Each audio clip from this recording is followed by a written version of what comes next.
Okay, thank you everyone for joining the webinar today, Unlocking Cyber Resilience, Strategies from the 2023 Global Ransomware Trends Report, brought to you by Opti9 and Veeam. My name is Sagi Brody. I am the Chief Technology Officer of Opti9, and I am joined by Jason Buffington, who is the VP of Market Strategy at the Office of the CTO at Veeam. Thank you, Jason, for joining us today. Thank you for having me. Always a great time to share ideas with you. So I'm really looking forward to today. Myself as well. You have great content, probably the best I've seen out of the backup and recovery space from a vendor, from really any vendor. So it's been very useful for myself to read through it, and I'm excited to share it out with the rest of the world today who haven't seen it yet. If you're not familiar with Opti9, we are a managed cloud and resilience provider. And so we provide services such as managed private cloud, managed public cloud, such as AWS, as well as a slew of resilience services, such as backups as a service, disaster recovery as a service, and everything in between. And so ransomware and how to protect against it, prevent it, and defeat it is very important to us.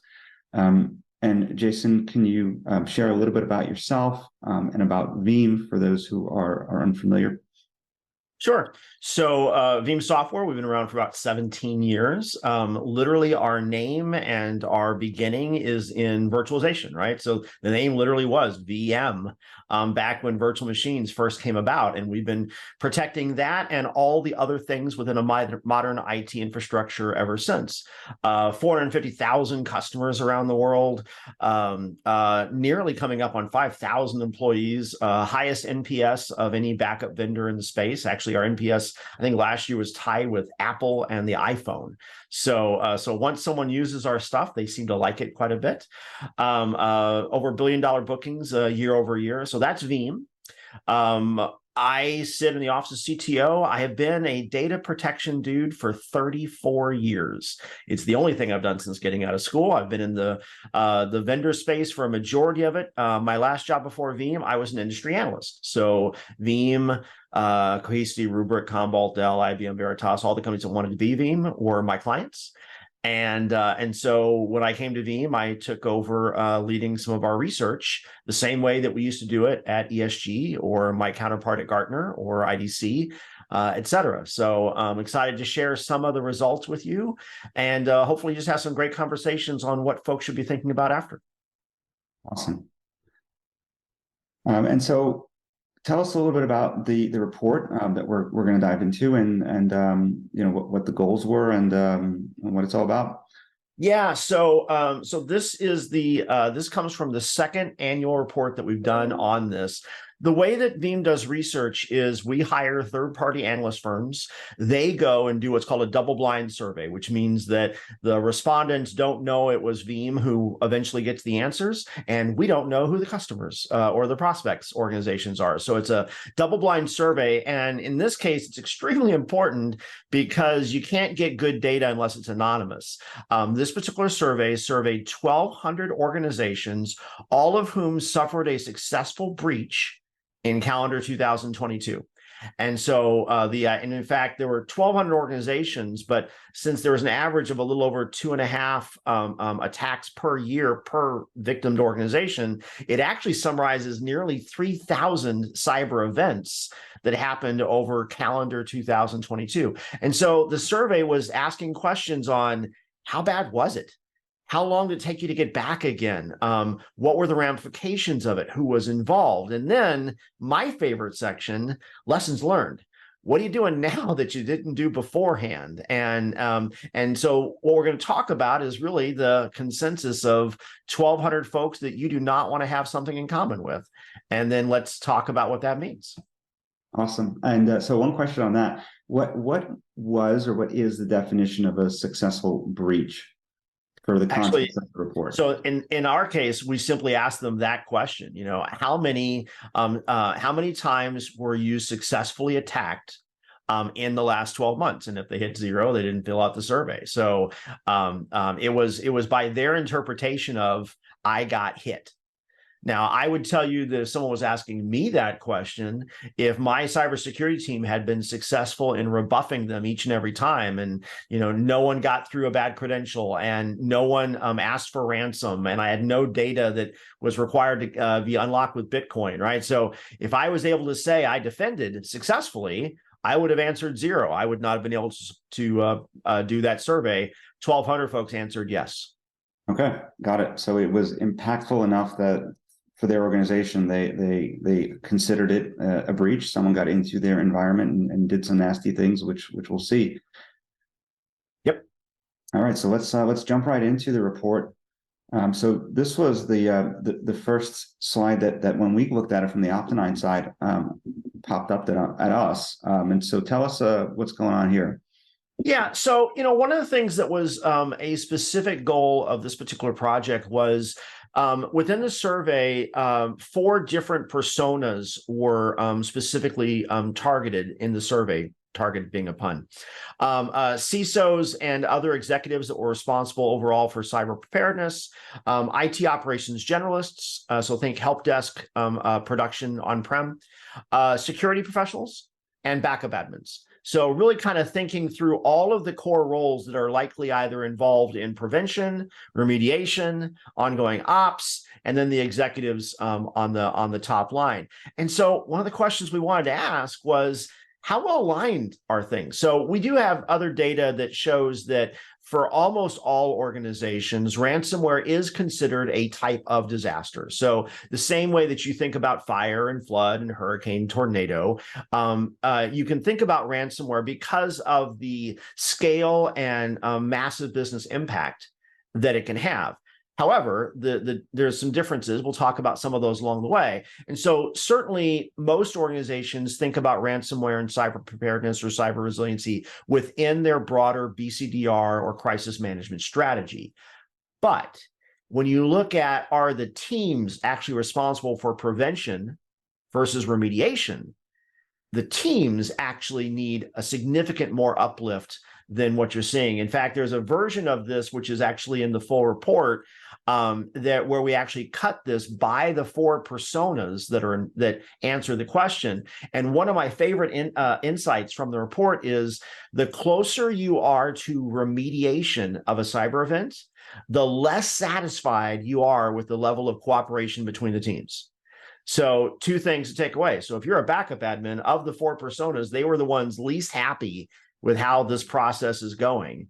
And strangely enough, the CISO was most happy, which I'm going to say for any CISOs that are out there, your peers are arguably naively unaware of how broken some of these collaborations are.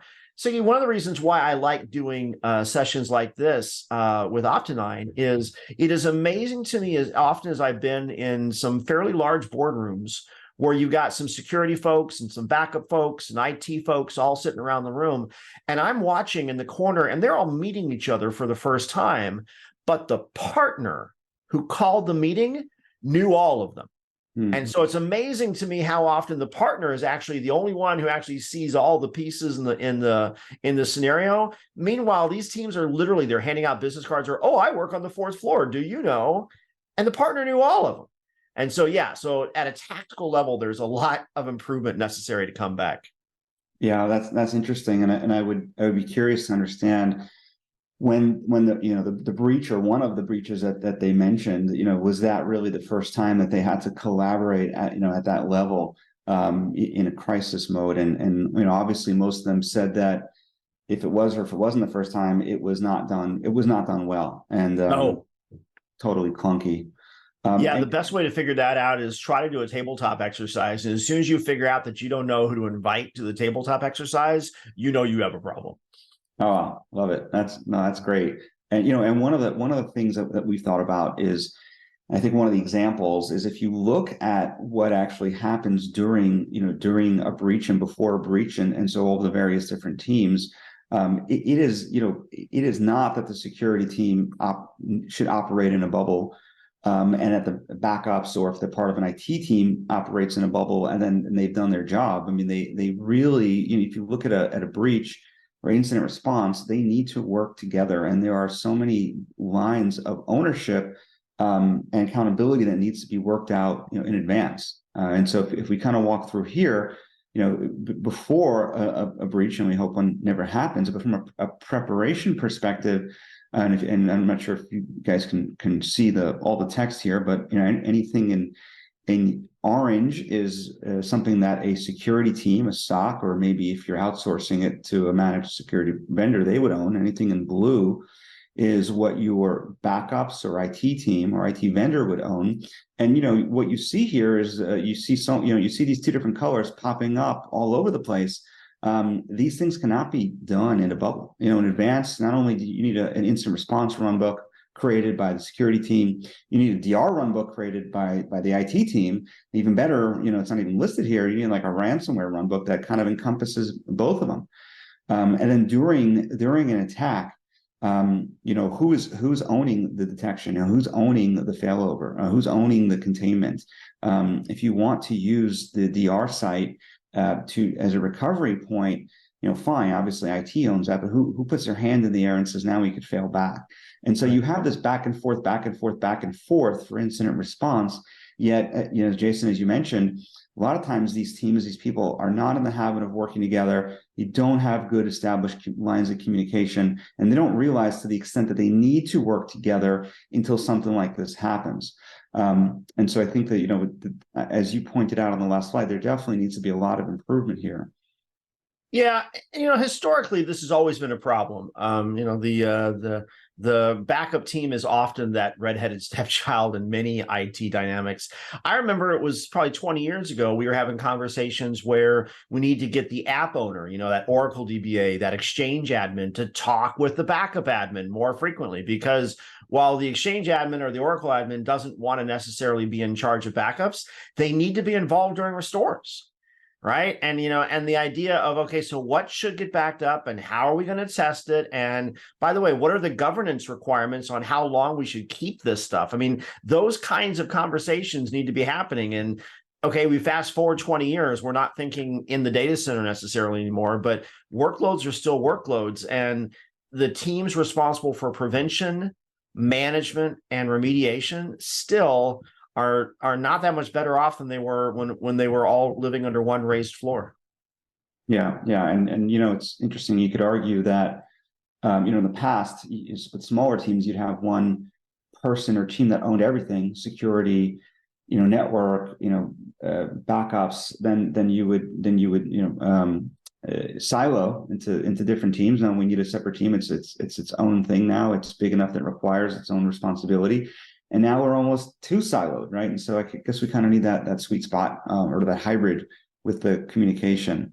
We are. And I think the problem is that in order to understand everything you need to know, especially when it comes to cyber, it takes more than half a brain, right? You can't have, half your brain thinking about backup and half your brain thinking about security unless you're like in an SMB, right? As you get into a large organization and more risk profiles and more complexity, you're going to have to specialize across. I think one of the bigger problems that we have right now is that for far too long, the security teams org-wise, it's not like IT ops and backup, which are typically, say, cousins in the same family tree. Security is like several steps away and different C-level executives, and you got to go pretty high up in the org and come back down before you have commonality, which means you got to make that extra effort to engage and interact, to have one plan and one strategy. And I think a lot of folks aren't doing that yet.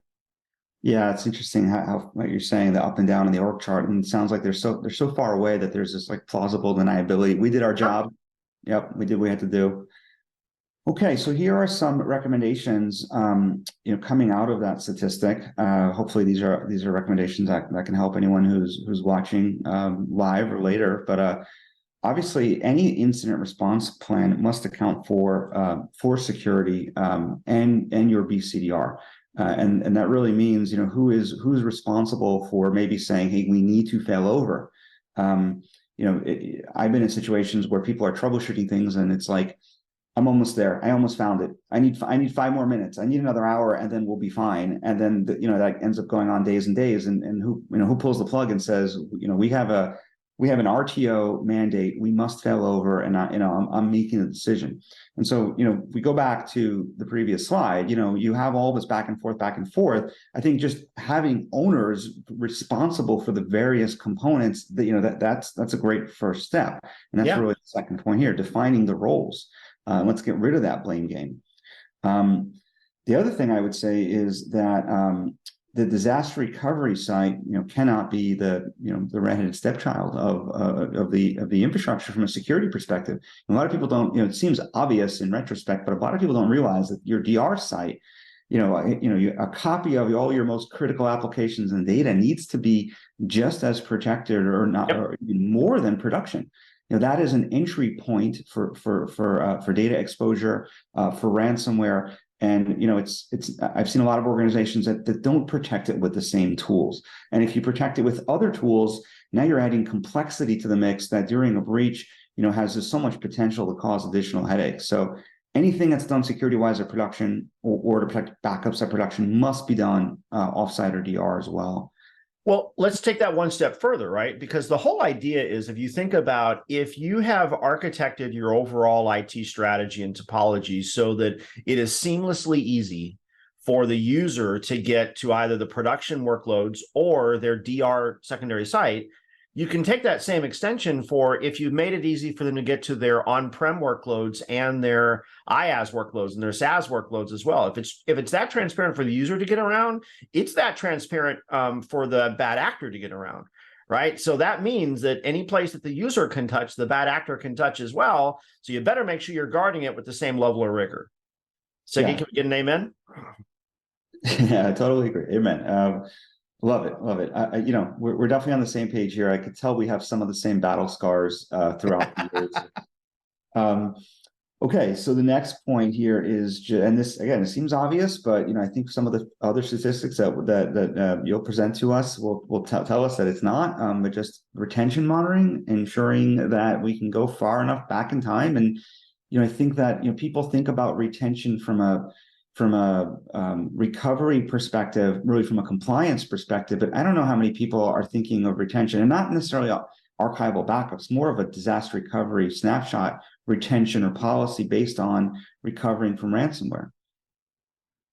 That's important. Ensuring, having a DR site too, by the way, number 5 here is, just because you have a DR site does not necessarily mean you can actually use it to fail over in response to a ransomware event. That is a networking conversation, networking configuration, and it really requires, your ransomware runbook or your DR runbook to consider, what are you doing? How are you isolating the DR site in advance, specifically in response to ransomware, so that you can run your applications and whatever entry point existed to start with, even if they were to get into it again, once you're running at the DR site, can't make its way back into the already infected site. Right. Talked a little bit about security, actually having security monitoring of the backup infrastructure, but that one we'll cover a little later on. The other point we wanted to make here is, again, we're looking at sort of 2 siloed teams, 2 siloed parts of the environment, or maybe 2 vendors. But, I think a lot of people make the mistake of, I have proactive security. I'm hiring an MSSP to for my security.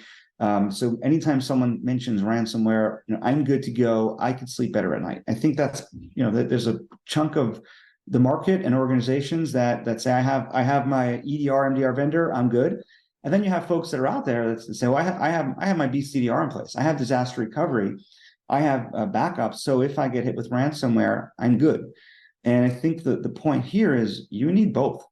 Not only do you need to have both sides of the house or the vendors, and then, as we'll show you, it's not enough that you have both even. They need to speak together and interact well enough together. And so, just like we've seen with cloud in general, and things like Office 365 backups, I think the ransomware conversation there is just so much bad assumptions there as well.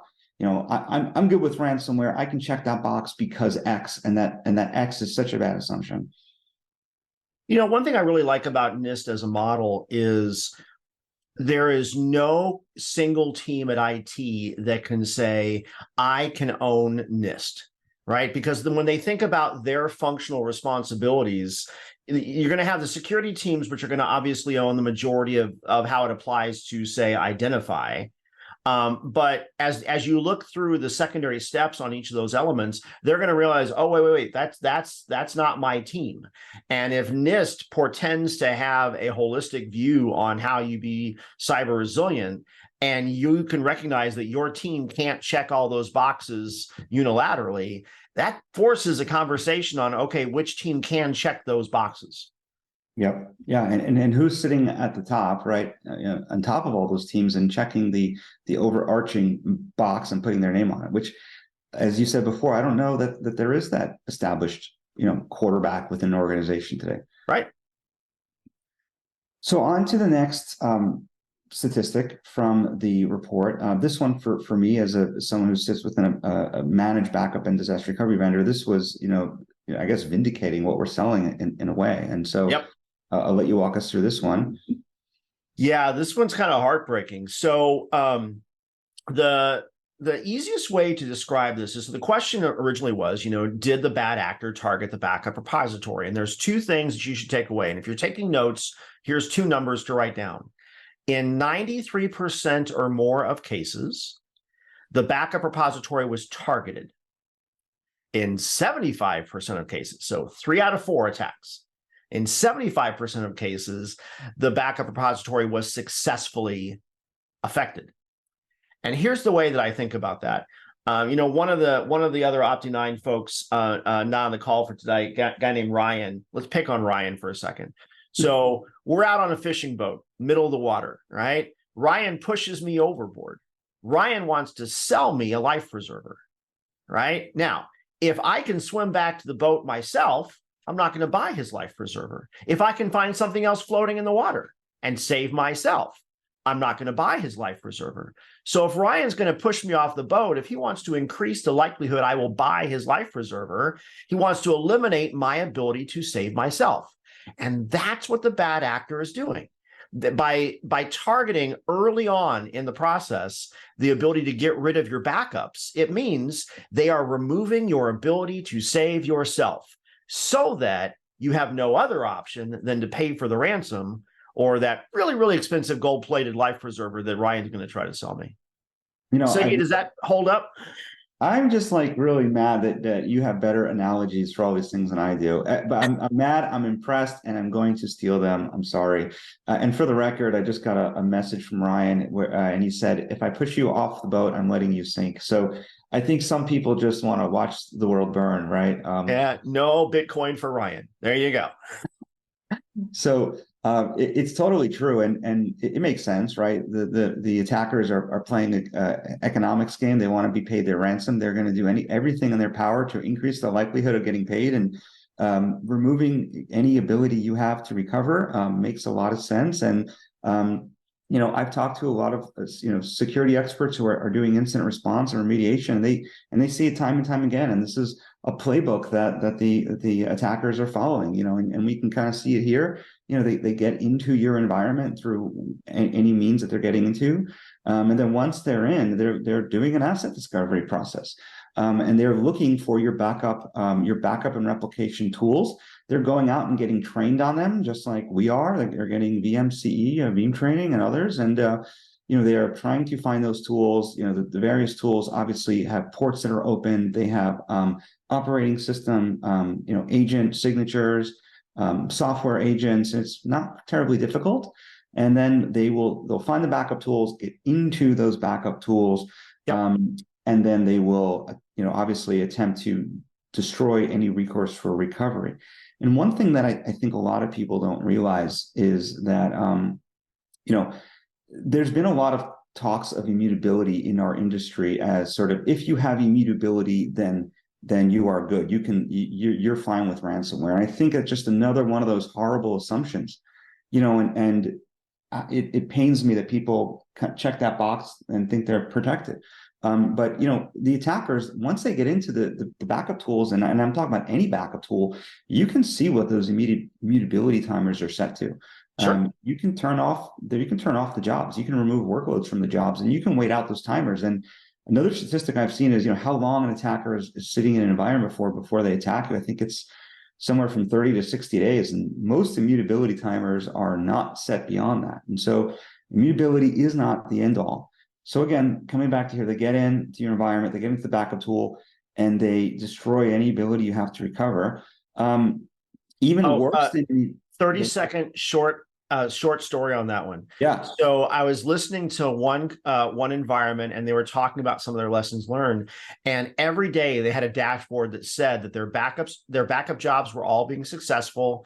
They were verified as being recoverable. They were good to go. And they did have immutability, and it was actually longer than that, because they were planning for more like 180 days on their protection window. They thought they were covered. What the bad actor had actually done was they were little by little weaning down the protection workloads in the backup job.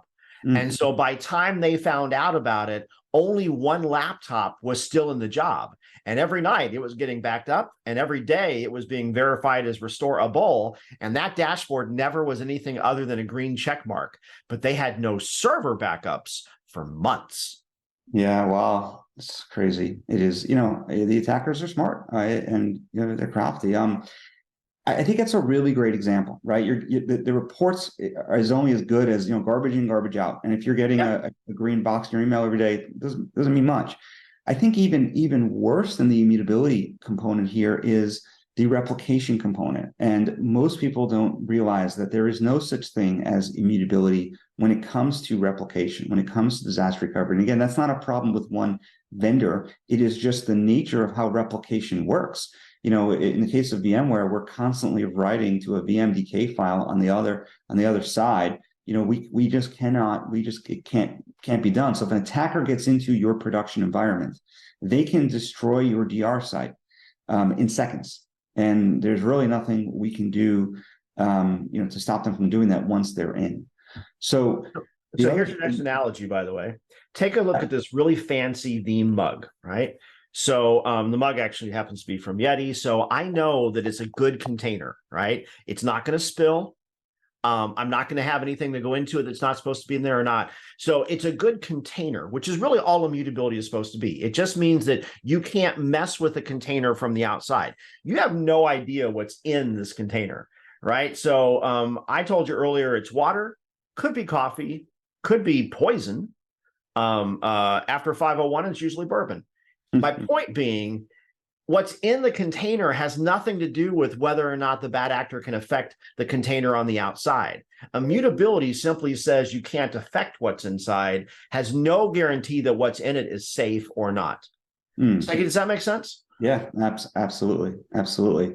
So one of the things that we noticed at Opti9 was when this is a very common sort of pattern. The attackers get into an environment, they look for the backup and/or replication tools. They try to destroy any recourse for recovery. And we realize that if we can actually detect that happening, and we know about it, and we see some of the suspicious activity that they're performing, for like some of the ones that you mentioned, Jason, for instance, they're removing workloads from existing jobs. Maybe they're disabling jobs. Maybe they're messing with immutability timers. So if we can detect that, we can actually prevent a ransomware attack before it starts. And so because we are selling managed backups and managed disaster recovery, that becomes a very important component. We want to prevent an attack before it starts. And so we actually built a tool around it, which I'll tell you about in a second. So going back to some sort of more general recommendations around this, one of the ones that I would say as far as protecting your backup environment is understanding the difference between your workloads, the VMs that you're protecting, and the actual data plane, I like to call it, and the control plane, the backup environment. And I think a lot of people that are out there say, well, I have an EDR tool, I'm good. And it's like, well, that's sitting inside your workload. The attackers are not, before they go after your workloads, they are first going after your backup environment. And the backup environment itself is a new and emerging attack surface. And we can see that from that 93% number. So you have to protect the backup environment in a bubble. And I think we also see a lot of backup vendors adding protection, adding security scanning into the products themselves. Veeam recently announced one, but I just want to caution that all of that protection that's being added, again, is focused on the workloads. It's focused on, virus scanning of protected workloads. Not much is going on yet with the control plane itself. And so what I would recommend is focus on the backup infrastructure, protect it as a standalone, make sure you're not using the same credentials that you use for other environments. Yes. Your backup servers, don't even use the same IDP. Have a separate control plane. Think of this as out of band. Limit the access. If you have a technician account that has access to all of your resources, backups should not be part of that. And protect it with EDR and MDR and everything else. Anything you want to add on that one? Totally agree. So I cannot overemphasize the importance of separate credentials and separate domains of control for backup versus everything else. The way that I try to describe it to people is, think about if the only thing you did to protect your storage was snapshots, right? Snapshots are in the same physical box as the primary copy of data. So if someone steals the box, if someone kicks over and hits the box with a sledgehammer, not only is the primary copy gone, all the snapshots are too, right? Because they're in the same box. And so anything you can do from a security perspective or from a physical isolation and separation perspective to get the copies outside of that first domain of control, I promise will serve you well. Awesome. And I teased a minute ago, what because they're all following the same pattern, what we've tried to do around it. And so we launched a tool called Observer. And what we're doing is we are observing what's happening in the backup environment, looking at the configuration and using machine learning to detect anomalous or suspicious activity, which is not normal for a particular site. And so if you only make changes to your attention on average, let's say once a month, twice a month, and you only remove workloads, every few weeks, we are sensing, that suspicious activity based on your own baseline and alerting you and saying, hey, we see something, we think it's a threat, we think there's malicious activity happening in your backup environment. We create a threat event, we can tie it into the customer's MSSP. And so if you have a SIM or if you're using an MDR platform, you can actually tie in Observer. It is sending out alerts using Styx Taxi, and it's MITRE ATT&CK mapped, and we can show you exactly what's going on. And an interesting way is Observer now becomes the bridge between your backup environment and your security tooling. And at the beginning of the webinar, we talked about how these two traditionally disparate groups or teams or tool sets, need to communicate together. And so Observer instantly provides your SIM or your MDR tools with visibility into what's happening within your backup environment. So now you can do correlation not only on what's happening within the larger IT environment, but also within the backup environment. And so a low warning, let's say in your normal IT, and a low warning in your backup, maybe now they come together and they create a high warning. And so this is something that we sell that sits on top of Veeam. It's a SaaS product. And when we detect an event, we can obviously send an alert to your security tool, or we can do some other cool things like automatically air gap your offsite DR. Because like we said, once an attacker gets in, they can delete all that data. And so if we detect suspicious activity before they do that, we can air gap it and protect it. And, obviously, Optinine's here to sell people on our tooling, but I think don't only look at that, look at this as a strategy. So think about the fact that if you can detect suspicious activity, it's important. And maybe it's not just only an attacker. Maybe you have an employee who knows he's about to be terminated and he wants to reduce the retention cycle on all those backups before he leaves. Hey, I just got to pile on for two things. I mean, I know that this isn't necessarily focused on Optinine. I love the idea of just, two backup nerds sharing a whole bunch of ideas for the sake of those that are listening in. But just two things that I think are worth noting. One of the other jobs that I have at Veeam, other than running our research, is I'm the executive sponsor for our Veeam Innovation Awards. And every year we pick a couple technologies. They go through a panel, and then the Veeam community globally votes on them. And Observer actually won a 2023 Veeam Innovation Award. And I think that's notable. One of the key merits was not just the relevance for ransomware, but some of our judges were actually surprised, because we didn't even realize, some of us, that Observer was applicable not just to Optinine BAS as an outcome, but anyone who's running Veeam can take advantage of this as a management piece on top of that. And that was really impressive to the judging panel. So I know we're not doing a pitch, but if we were, that's what I would say. All right, now back to your regularly scheduled program. Thank you. That's awesome. Thank you for sharing that. Okay, so we have a few more statistics to get through, and I think some of them get crazier as we go through them. So I'll kick it back to you. So if you wanted to stipulate the entire problem of ransomware to the IT industry in 2023, this is your slide.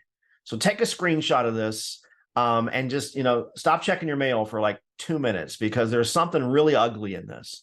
So there's actually two questions I got asked in this particular question. One, did you pay the ransom or not?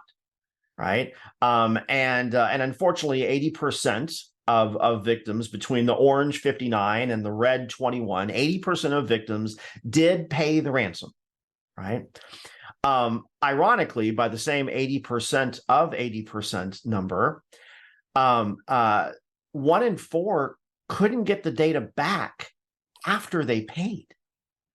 Right. So that red wedge, 21% overall, or if you think of 21 out of 80, it's about 1 in 4. Can you imagine having gone to your C-level and saying, hey, we're going to need $150,000 in a Bitcoin account, and I've got about 38 hours before I has to transact. Can you help me go do that? And then you do that, and then they send you this magical hex key, and then it doesn't work, right? 1 in 4 who paid the ransom still couldn't get their data back. Now, that's the red wedge. The green wedge, unfortunately, is small. The green wedge says, no, we didn't pay. We restored ourselves. We saved ourselves because, Ryan didn't get a chance to, I was able to swim back to the boat myself. I was able to find something else that was floatable. Here's the takeaway. Red versus green, more organizations paid but could not recover than those folks that recovered without paying.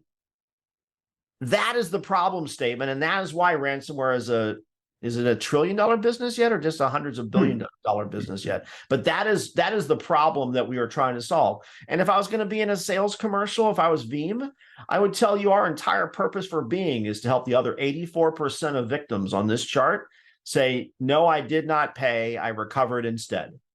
That's the mission statement.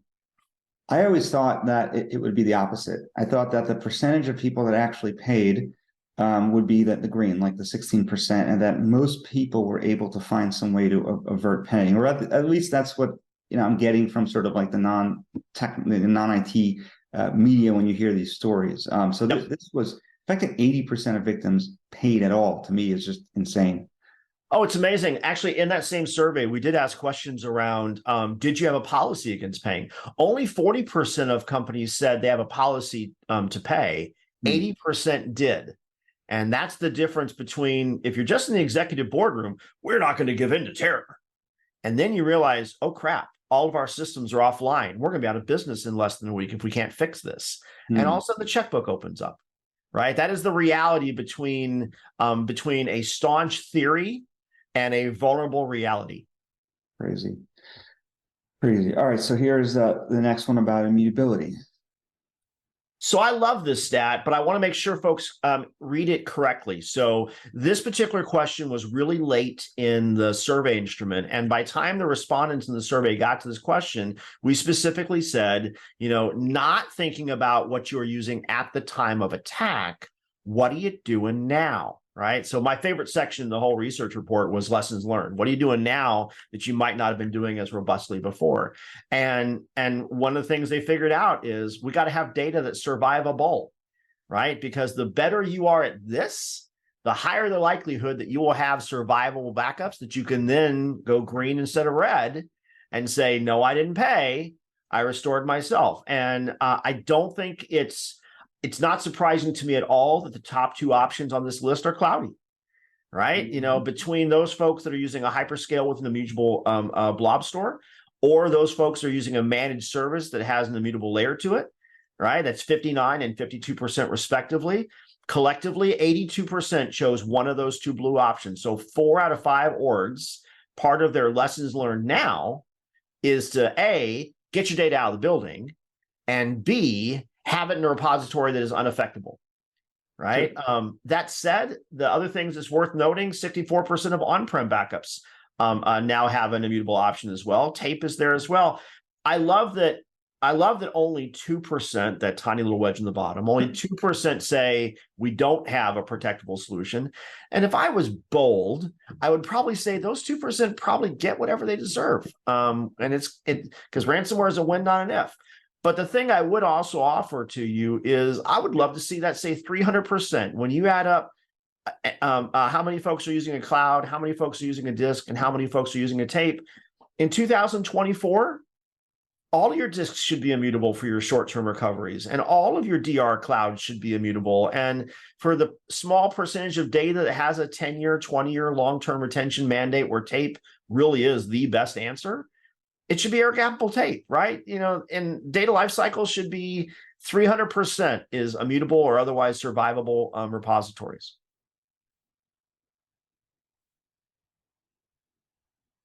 Because otherwise you're going to see this. Right. So, all right, this is our last stat, and I want to be sensitive to time, but there's 2 problems that happen out of this. So one of the questions that was asked during the last crisis, respondents said that it took on average 3.4 weeks. 3.4 weeks from when they first discovered the anomaly until they decided the event was over.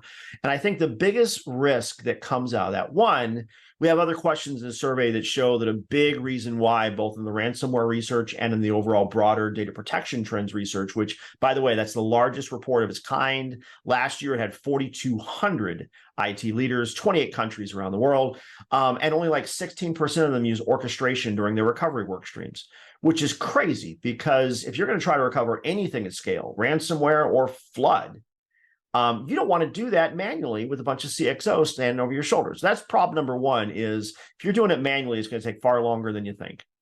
It also means that you're not going to be prepared for what changed in the run books, what changed in your patches. Do I know where the source files are? Can I find that license key? All of those things don't go well if you're manual.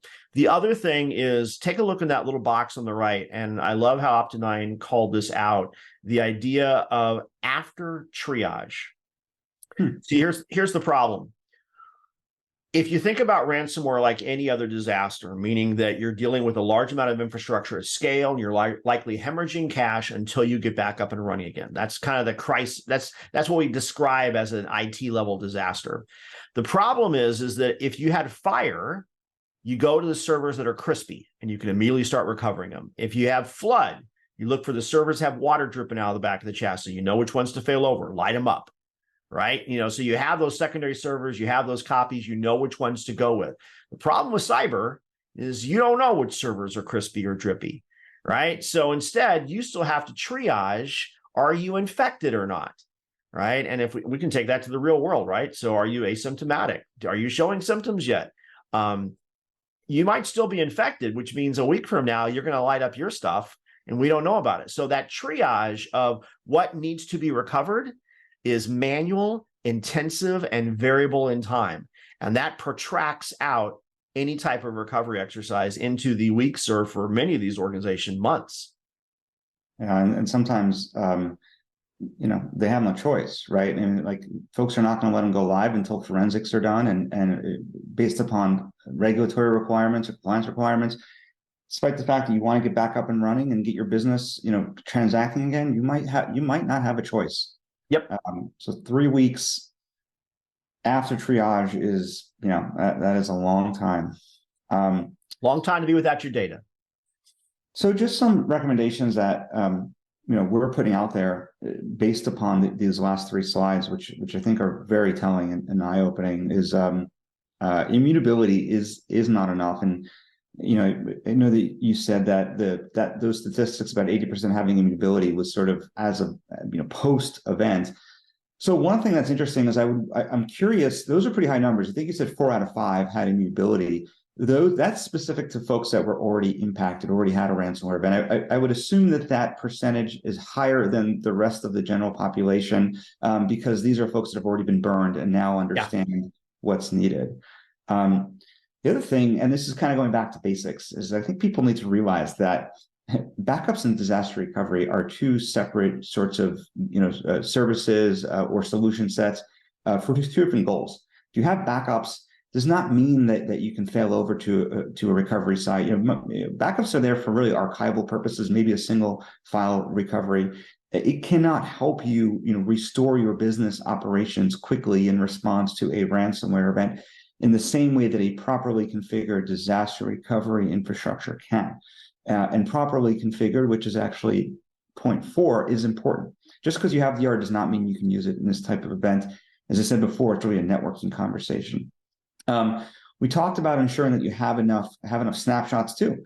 If you got hit with ransomware on a Friday afternoon, you didn't realize till Monday morning, if you don't have snapshots to go further enough back, then you can't use that DR site either for this sort of event.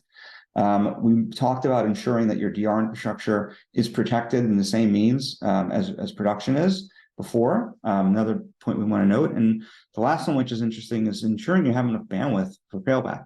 And this is a fun one, and I have a background in networking. And when you initially set up your disaster recovery site, when you're doing your initial seeding, it might take a week, maybe a month to get everything over day one. And now you're just replicating your change data. And so let's say you have a gigabit link between production and DR, or let's say to a cloud. For a few days that might be fully utilized for your initial seeding, and now you're just sending change data. So now you're at 50 megs a day. You fail over to DR 2 or 3 years later, and now you want to fail back. You are attempting to fail back a large amount of data after having your production side down for a long time because you failed over. Maybe it was a week, maybe it's 2 weeks. Do you even have enough bandwidth to fail back to your production site, given that you are running, that you have, all of the catch-up data plus real-time change data? You might not. And so understanding, how long it would take to fail back and understanding if you have enough bandwidth is something that most people don't even consider until it's too late. All right, I think this is the last statistics we have here. And so this one is awesome, by the way. I didn't even know about this until the other day. Yeah. So again, thinking about, remember, this survey surveyed 4 different kinds of personas, right? So the CISO, who has executive oversight, IT ops, who has, day in, day out, Sec Pro, who's supposed to be doing prevention, and backup admin, who's there for remediation. But I did think it was interesting when we asked organizations, and this is just a randomized list, right? So what all is in your plan? Right. Now, first things first, let's affirm the good news, which is if you look on the 2 little red wedges on the very bottom of the screen, only 2% of the organization survey did not have a team at the time. Yay. Of the 98% that had a team, only 3% did not have a plan. Right. So now we're down to, okay, so 95% of the victims organizations did have a team. The team had a plan. Let's find out what's in the plan.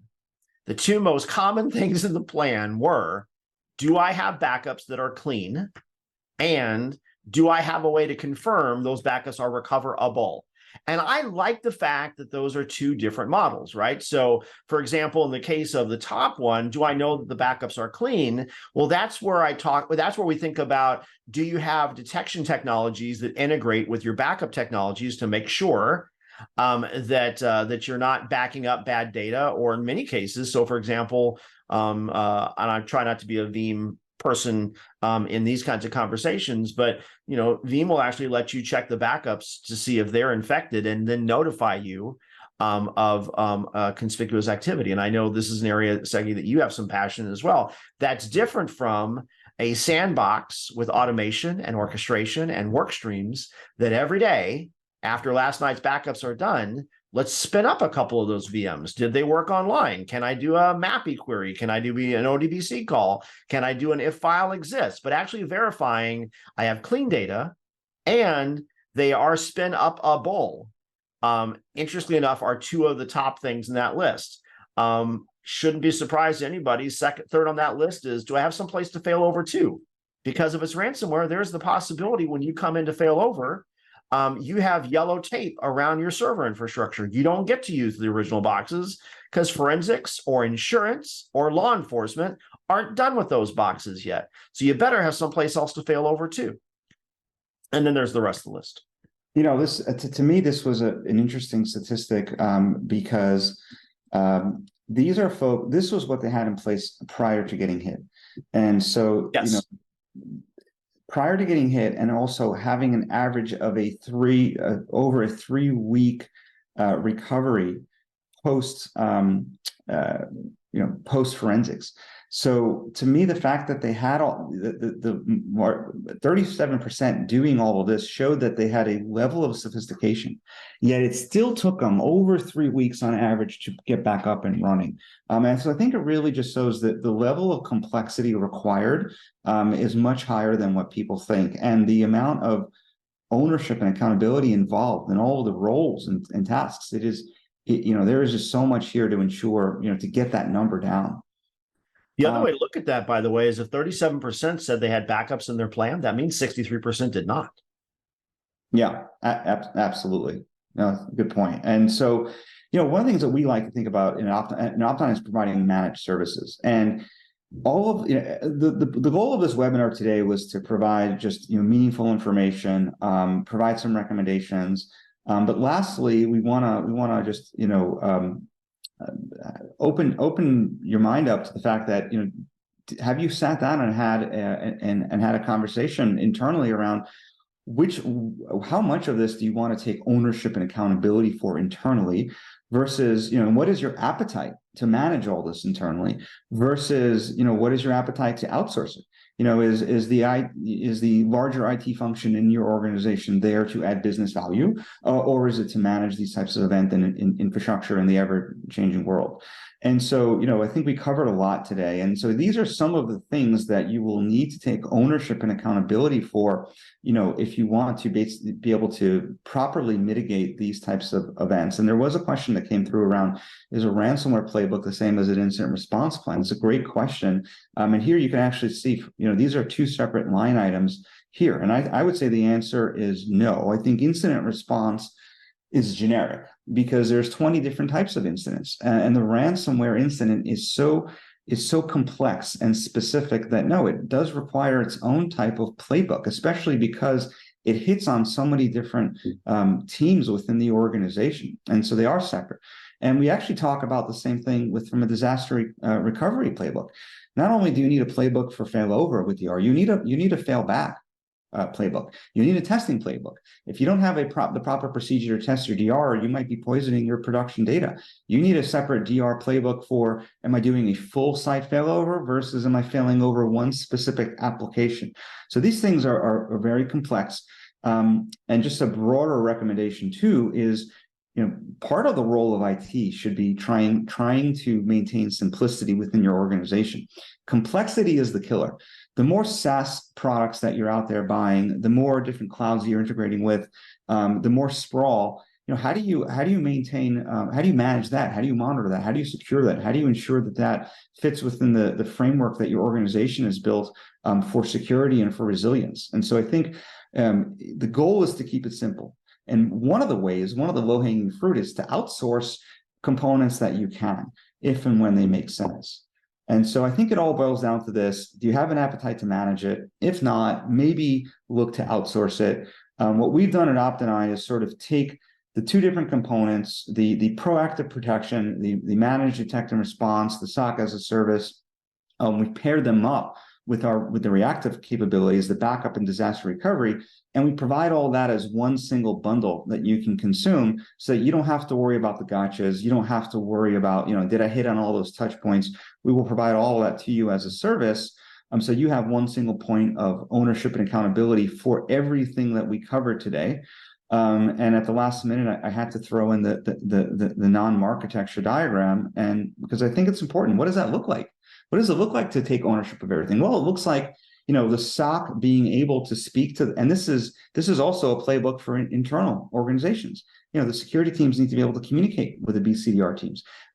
If we're using something like Observer to tell us when there's suspicious activity, that's got to go back to the SOC. and maybe the SOC is going to ask the BCDR team to air gap DR so it's available, in the case of an event. And so there's a lot going on here, and this is all covered, by our service.